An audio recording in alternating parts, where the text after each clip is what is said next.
يوم يجمع الله الرسل فيقول ماذا أجبتم قالوا لا علم لنا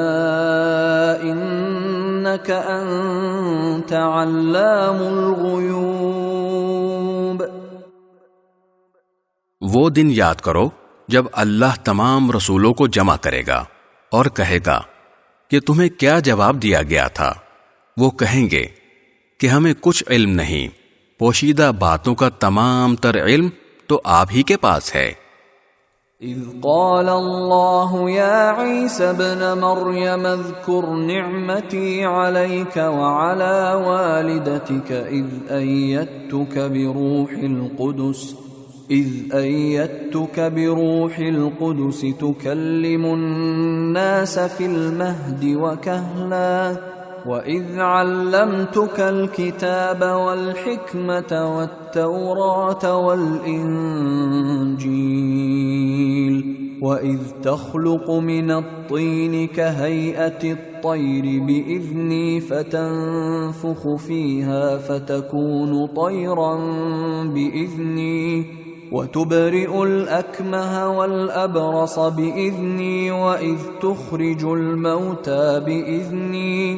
وَإِذْ كَفَفْتُ بَنِي إِسْرَائِيلَ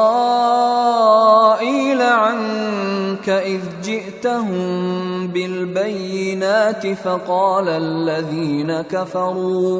فقال الذين كفروا منهم إن هذا إلا سحر مبين۔ یہ واقعہ اس دن ہوگا جب اللہ کہے گا اے عیسیٰ ابن مریم، میرا انعام یاد کرو جو میں نے تم پر اور تمہاری والدہ پر کیا تھا، جب میں نے روح القدس کے ذریعے تمہاری مدد کی تھی۔ تم لوگوں سے گہوارے میں بھی بات کرتے تھے اور بڑی عمر میں بھی،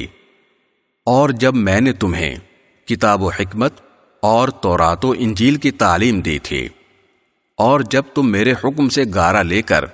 اس سے پرندے کی جیسی شکل بناتے تھے، پھر اس میں پھونک مارتے تھے تو وہ میرے حکم سے سچ مچ کا پرندہ بن جاتا تھا، اور تم مادر ذات اندھے اور کوڑھی کو میرے حکم سے اچھا کر دیتے تھے،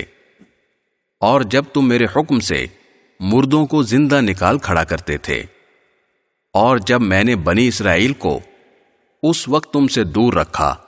جب تم ان کے پاس کھلی نشانیاں لے کر آئے تھے، اور ان میں سے جو کافر تھے انہوں نے کہا تھا کہ یہ کھلے جادو کے سوا کچھ نہیں۔